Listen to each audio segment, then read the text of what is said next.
What's up, guys? Welcome back to the channel for another Steam Deck video. We're going to be taking a look at Prince of Persia: The Lost Crown here, and thanks to Ubisoft for granting me early access to the game to check out here on all the handhelds. I'm going to start with the Steam Deck, of course, and later on I'll have some videos for the Legion Go and Ally, but let's get into it here with the deck, which I am using Ubisoft Connect, of course, to run this game, and I have a guide on the channel how to install this.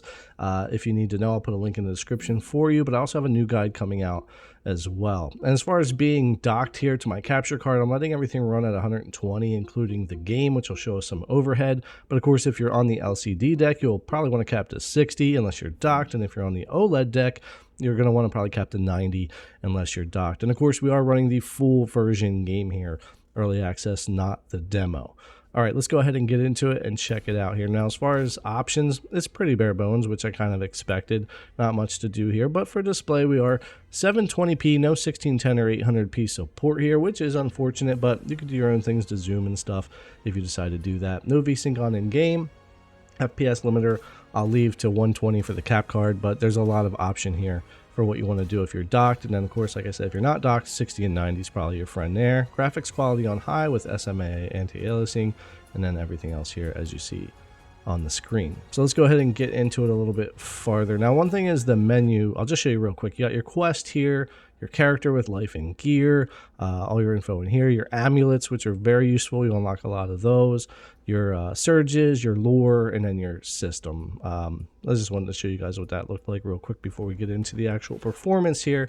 And there are a lot of different environments in this game, and they all look great, especially all the parallax backgrounds and how different each area of the maps are as you move along, which I'll get into a little bit too. But yeah, everything feels really solid when it comes to combat and platforming in this game, which we would want out of a 2D platformer. Now, one thing here is the transitional cutscenes, which in some games are pretty rough, are actually pretty good in this game. Even without the cap at 60 or 90, you'll get some dips and stuff, but the frame times stay pretty solid and they don't pull you in and out of the game. They feel pretty good. I played a lot of games where those transitional cutscenes from in-game gameplay to cutscene and all that can be pretty nasty and it's not very enjoyable, but they did a good job here where it stays nice and clean. I've gone through 3-4 bosses, a lot of cutscenes, and they've all done really well for me. And again, as far as those environments and consistency of performance, there's a lot of different environments, enemy types, effects, different things on the screen. It really does vary throughout the game, which is not only fun and keeps you more engaged, but it's more important to see the performance, which does stay pretty solid no matter where I would go in the game. So again, if you're capping like that 60 or that 90, it's going to be a pretty solid experience, at least so far for me, like 3-4 hours of really getting into the game and getting as far as I can and checking out different areas. And of course, the platforming, one of the major things, platforming and combat. So platforming is very, very solid, fluid, and feels very tight in this game. I don't have any complaints. It doesn't feel spongy or odd. You can do combat in the air, fall where you plan to fall. It works really, really well. And when you get into later on mechanics with like your bow and arrow, sometimes you have to stop mid-air and shoot something to open up a platform to jump on or whatever the case may be. It's very satisfying. Don't really get too frustrated with it. I have a lot of fun with it. Sound effects and everything as well that go with it are satisfying. Now, puzzles aren't my thing, but I've run into quite a few so far which really combine the platforming and the puzzle, but because it is so tight and so fun so far, I actually haven't got too annoyed at those, and of course performance stays the same as well.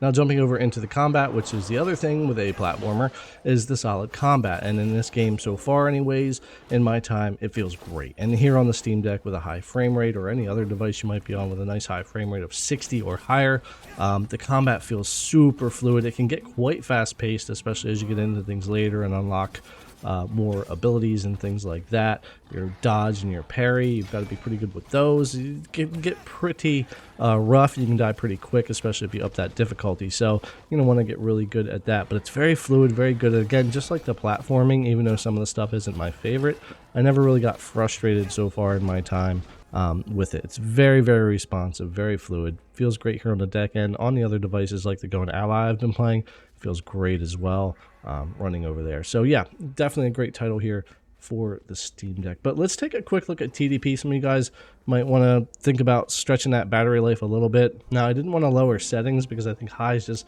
where I want to stick with this game. It looks decent, it's easy to run. But all the way down to 10 watts, I never dipped in my performance. But if you come down to something like 7, you're not going to be able to cap 90 anymore. You can cap 60 unless you're going to mess with your settings. If you come down below 7, then of course you'll just keep going lower on that. So depending on what you want to get out of the game and what your frame rate's going to be, which I recommend staying 60 or above, will depend on what you want to tweak your TDP to really kind of stretch your battery life. So I'm leaving it 15 for me, but I thought I'd show that real quick here in the video for those of you that want to see it.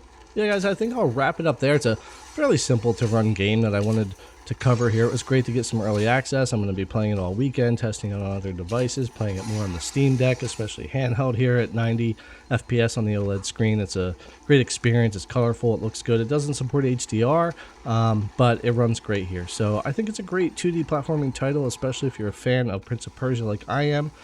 It's a great title here to play on the Steam Deck or if you're on one of your other handhelds. All right, guys, thanks a lot for coming to check out the video. As always, I really appreciate it, and I'll see you in the next one.